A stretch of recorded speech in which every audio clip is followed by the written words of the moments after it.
The Blonde Banshees of the OC are back, and I am here for it. Let's get into this review. The lackluster Christian couple is also back. Why? Were they lacking for casting in the OC? What's going on with this cast? We did not need Lydia back. No shade, Lydia, but you are boring.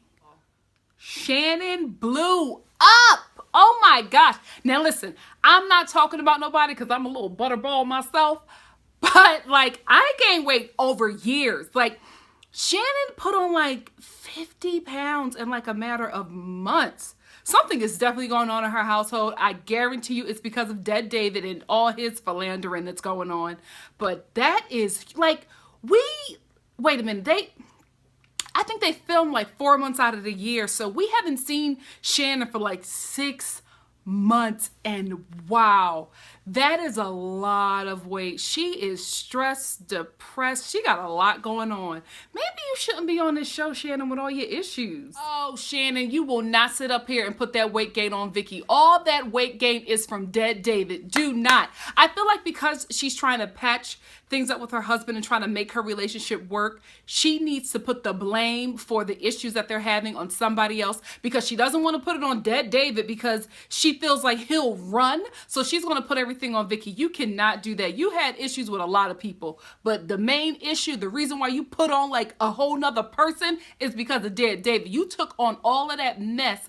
You never dealt with the fact that he cheated. You forgave him out of nowhere, and now you're going bonkers on your cast members and trying to blame everything on them.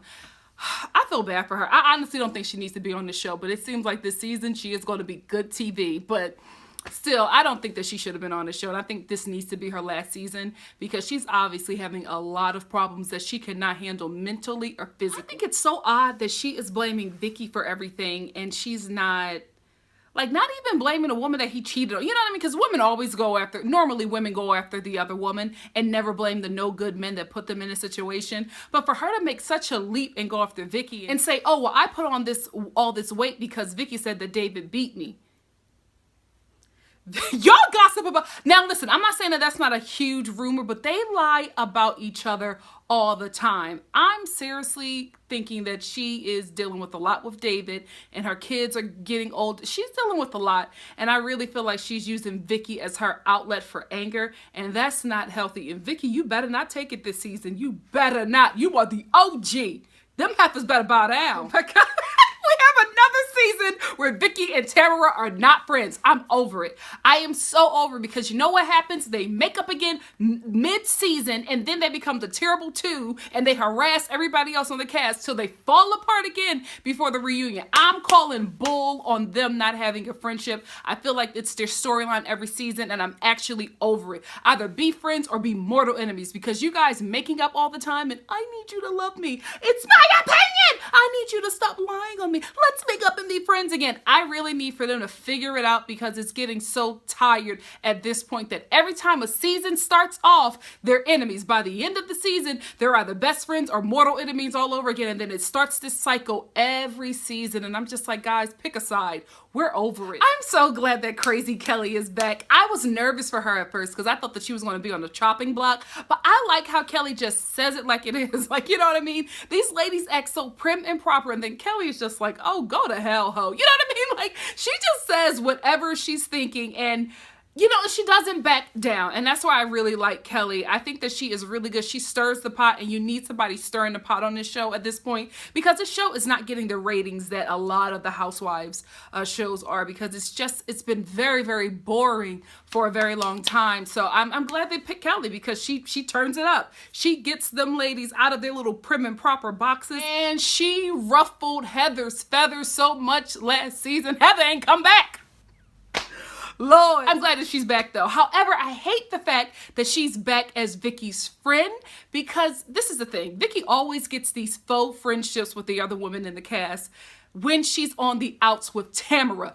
As soon as her and Tamara work it out, that friend is kicked to the curb, and her and Tamara are bosom buddies until they fall out all over again. And I really hate that, because it's always a faux friendship with Vicky. It's never, I think the only real friendship that she has is with Tamara, and everything else is just like a faux friendship, and she uses it for the time being until her and Tamara get on the same track, because they will. They'll get on the same track all over again, and then they'll fall apart, and then they'll get back together, and I'm so sick of them. Now, you know, I've always said that I felt like Heather was on the wrong show. I felt like she always should have been on New York. I feel like that was more, she had more of a New York essence to me, and I felt like she would really do great with that cast. However, I still liked her on the OC. I like her a lot better than Lydia. You know what I mean? Because Heather brought something to the table, and I feel like without her, we're probably going to get like a really, really boring season, because she was always one who had like good one-liners, really funny confessionals. And I just felt like she got into the drama, but she kept herself out. Like, she would stir the drama, but she would get out and try to fix it. But I mean, I don't know. I think that she was good TV. But I'm just like, now that we have the Queen of Champs gone, now we have to deal with the Nightmare Before Christmas and her boring husband. Oh my gosh, they were so boring on their season. I don't know why they brought them back. There were so many other people on the show that they have not brought back that they could have brought back over Lydia. I don't know. Were people asking for too much money? Like, what is going? I just don't understand how Lydia got cast out of everybody else. You know what? I forgot about the Eddie is gay rumor that Vicky spread. I don't know if her and Tamara will make up this season. Because with Tamara, you can cuss her out. You can say any and everything you want about her. But when you come after her kids or her man, she's a totally different person. So I don't know if this issue with her and Vicky is fixable. Because Eddie doesn't seem to want anything to do with Vicky, and Tamara will ride with her man till the wheels fall off. So I don't know. Maybe they'll remain enemies this season.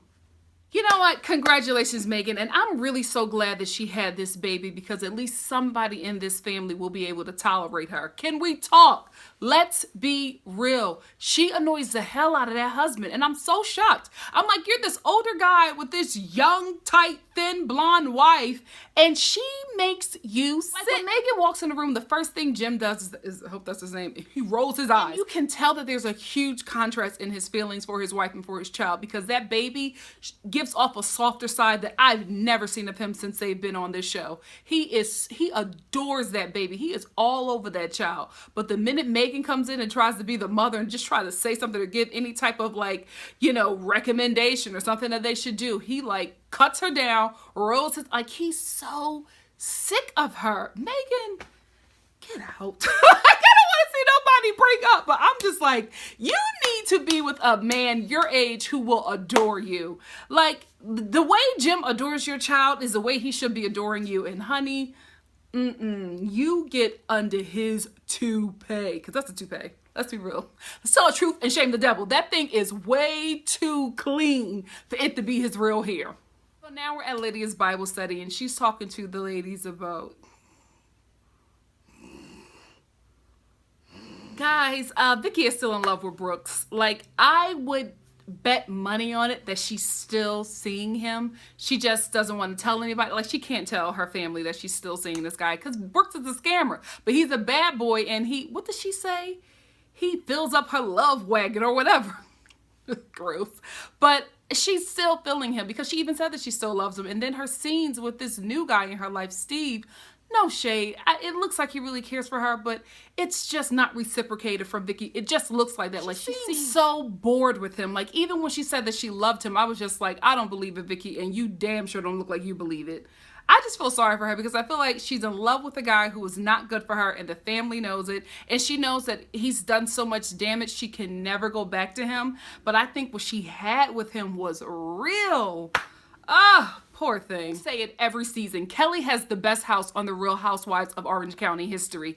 I love her home. It is so beautiful, so chic, and just sparkly. You know, I love a sparkle. So gosh, her house, fabulous. I'm so concerned about Brianna, because she has been away from her husband for a very long period of time.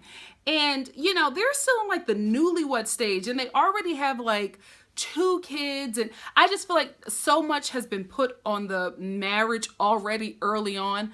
I'm hoping that they can finally get together and, you know, work on the two of them, because I feel like their marriage since the beginning, they've been apart. So they've always had like such a distance. So I'm just concerned when they get back together and spend time together that things won't fall apart, because they just don't know how to really work with each other in the same space. It's I'm hoping that I'm hoping that they get to, you know what I mean? Like, it's just so sad to have your partner so far away all the time. You know, like my grandmama always says, never leave a penis unattended. You know what I mean? Like he's just down there in Oklahoma, like for 2 years, and you're up here with the kids in Orange County doing everything on your own. So Vicky sits down and, you know, reconnects with Lydia, and Lydia, I just don't care. I don't care, Bravo.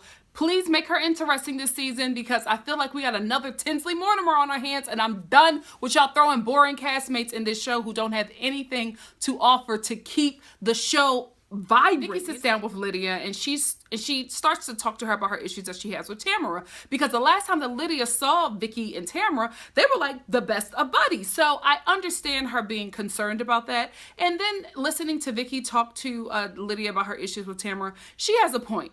Tamara talks about everybody, drags everybody, brings in everybody's business, even stuff that people have told her in private. She puts it on the show. She says it on Twitter. Like, Tamara puts everybody's business out there, but you can't touch anything about Tamara and her family. Tamara's not an open book when it comes to issues that she has. The only time she talks about stuff is when, you know, the people who she's in issues with speak on it, and she has to address it. But Vicky has a point. Like, you can't say anything about Tamara. You know, Tamara can talk about everybody else's problems, but you can't say nothing about her daughter, which is understandable. You can't have all of these things sacred to you, and then when you're upset, lash out at somebody and bring out all of their business, even stuff that they told you in private, and put it on this show. And then the minute somebody says something about you that you said in confidence, or that, you know, is precious to you, when you've done the same thing, you lash out, and all of a sudden you hate them and don't want to be bothered by them anymore. So I get what Vicky is saying. It's totally a double standard with Tamara. Like, her business is her business, but everybody else's business is Tamara's business as well. So she can talk about everybody else, but she won't say a damn thing about herself. And it's just, it's not there. It really, really is. And Tamara does have like a double standard when it comes to, you know, group issues. Guys, I'm still not used to Big Shannon, and I feel like I'm going to have to address this weight issue that she has, because, and not because she gained all this weight, listen, it happens, hello, but because she gained this weight and she's blaming her weight gain on the wrong person. That's the problem. Like, of course, because last time we saw Shannon, she was very skinny. Now she's, you know, hefty. You know what I mean? So it's something that has to be addressed, and she realizes that she has to talk about it, especially with people who haven't seen her in a while. However, you can't put that on Vicky, Shannon. Vicky didn't do that to you. Vicky wasn't married to you and stepped out on you. Shannon decides to feng shui her home. Girl, you need to feng shui that marriage. Like, you are focusing on the wrong thing, because she keeps on saying that her and David are in a good space, but they're not, because every time dead David comes into a scene, like, they barely talk, and he critiques her all the time. And I understand, like, I get it. I get why all the anger and just madness that she has concerning the issues that she has with David.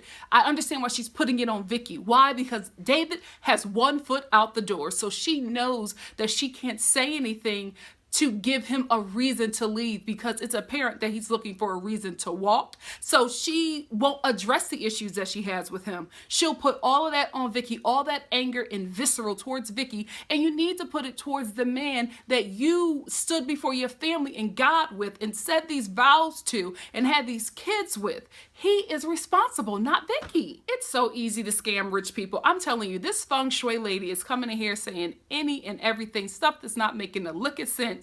You know, she's telling Shannon that her dishwasher has genitalia, or like a gender.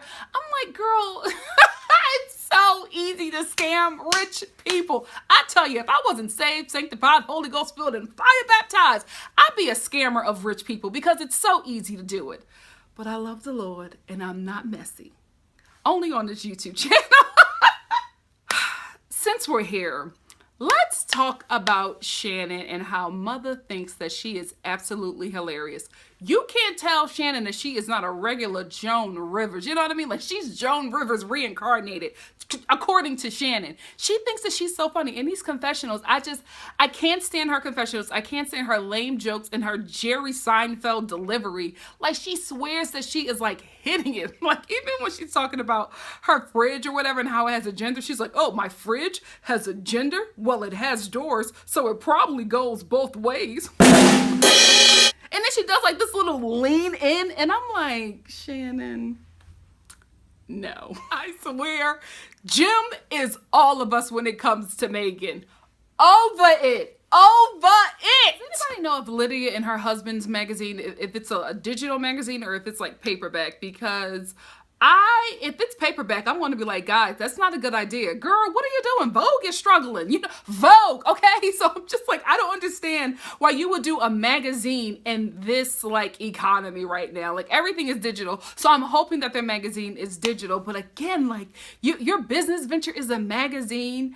I don't magazines geared towards noble men like popping right now. Like it just seems like such a small market, and like really, really small. I'm like, who would appeal to this? Like it really gives me like one of those Rodeo Drive, like those Beverly Hills like flyer pamphlet kind of magazines. Like they're all over Beverly Hills, but they're like this thin, you know what I mean? It looks like a coupon magazine, and it doesn't really seem like it makes a lot of money. So that was just very weird to me that they would choose that magazine, and then a magazine geared towards men. Girl, men don't read. What are you doing? You know what? Now I can see why you're back on the show. You needed a check. You and her husband are having, we meet Dinko.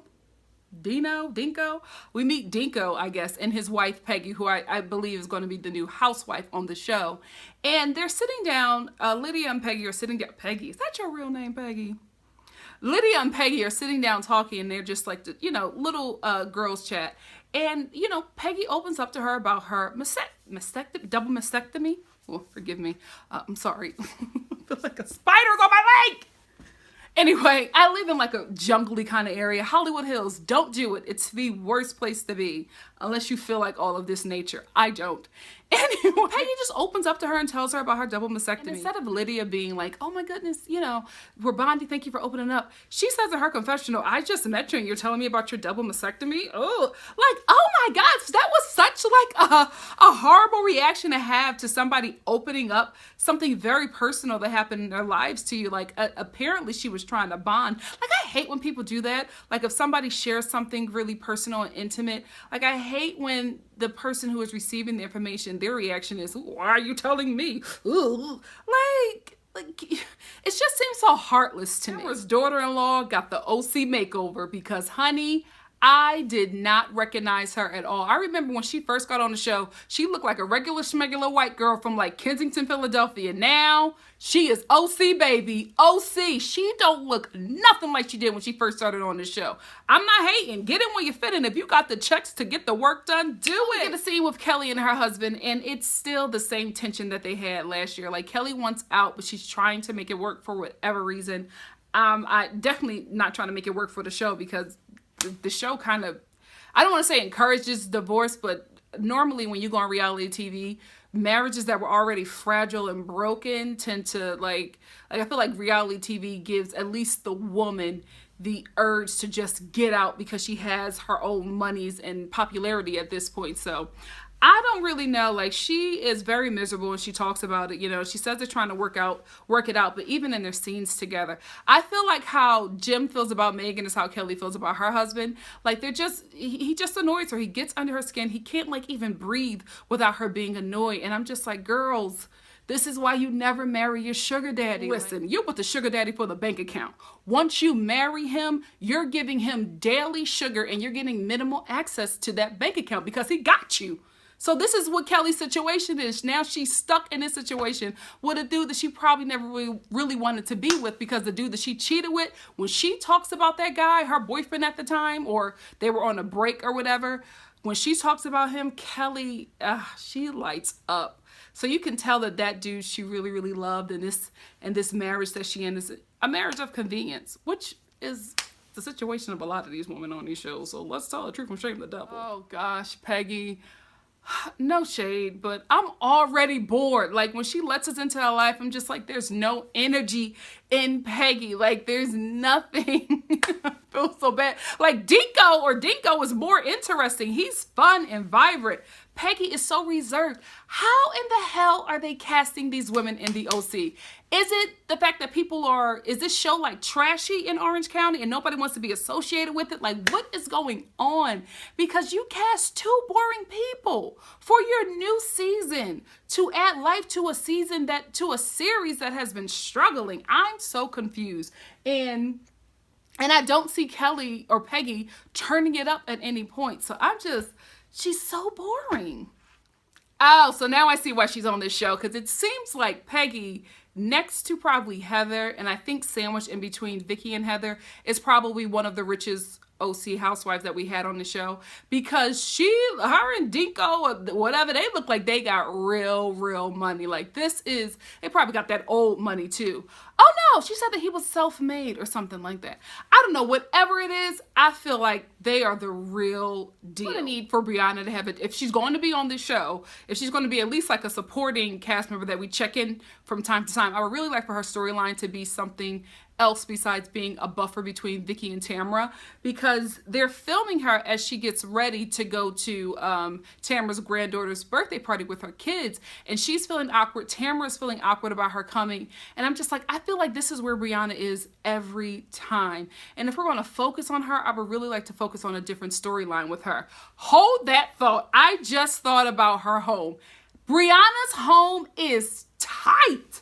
Like that kitchen, I was just like, oh my goodness, that kitchen is a hobbit kitchen. Why is her home so tight? It didn't look like that when Vicky first bought it. Like, what happened? Her home is giving me like guest house teas with a dash of New York City square footage. It's weird. So now we're at Ava's unicorn birthday party, and I love it. Like, I plan to be that extra as a parent, as a grandparent, with parties for like my kids and grandkids. Girls, I cannot wait. I will be that extra. Really sad when you are excited about meeting a cast member's like friend or partner or parent, because I'm more excited about Lydia's mother than I am about Lydia. Why don't y'all give her an orange? She is the best part about Lydia's storyline, because the lady is there throwing like unicorn dust on people, and I'm like, this is interesting. I want to know what's going on with this lady. I want to see her get high from time to time. You know what I mean? Go and crash Lydia's Bible studies. You know, something. She was so much more interesting than Lydia. And I mean, she's the same age as a lot of the ladies on the show anyway. So why don't we just give her an orange and make Lydia support? Just as I made that comment about Lydia, mother turned it out. She sits down with Tamra and what's the other girl name? Shannon. Sorry, Shannon.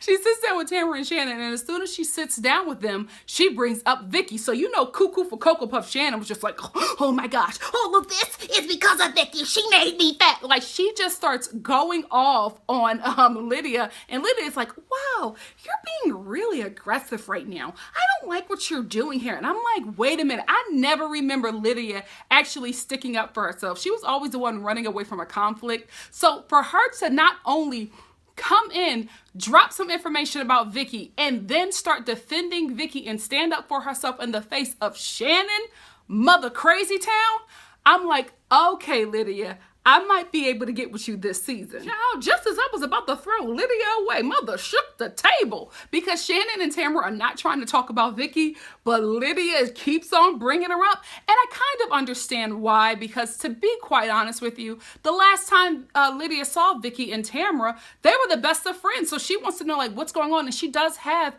a friendship with Vicky. And I also think that she's calculated, because she knows that they have beef now, or at least, you know, have probably been prepped by producers.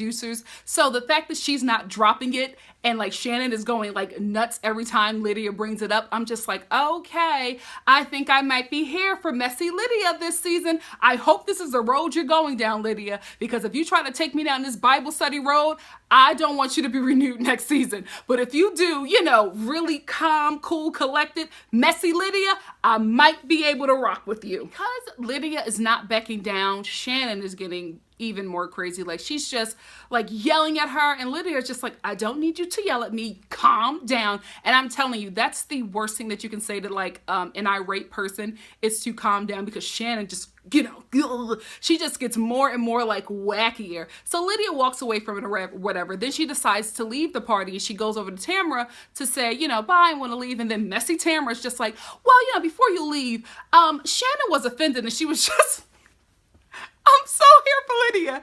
She's like, well, Shannon was offended. And Lydia's just like, well, can she talk to me? Because she's right here. I was like, yo, yes, Lydia. So Shannon's just like, excuse me? I was offended by what you said because I am nothing like Vicky. And just going all kinds of nuts. And Lydia is just like really calm. And then she's just like, you know what? I can see that we're not going to be friends.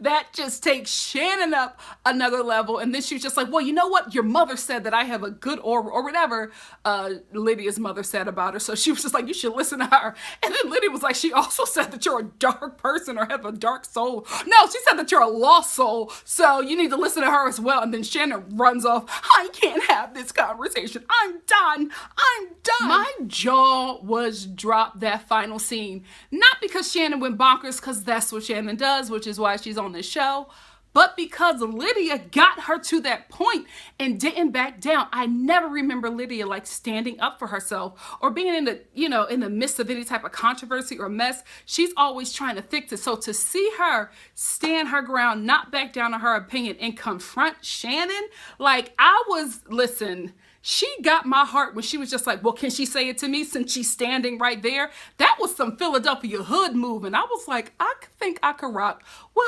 Lydia. Oh, girl, don't go back to being boring, please. I like this rough, Fern Gully kind of Lydia. I like it, girl. Keep it up. So that's where the episode ends. But girl, next week seems like it's going to be off the chain because they're out at a restaurant. Shannon is throwing the plate and shaking the table, and Kelly is calling her fat. Oh, the reunion of Kelly and Shannon. That's going to be good, and I will see you there. And if you like what you see here, please like, comment, subscribe, and share, and I will see you for the following episode of The Real Housewives of Orange County. Bye, guys.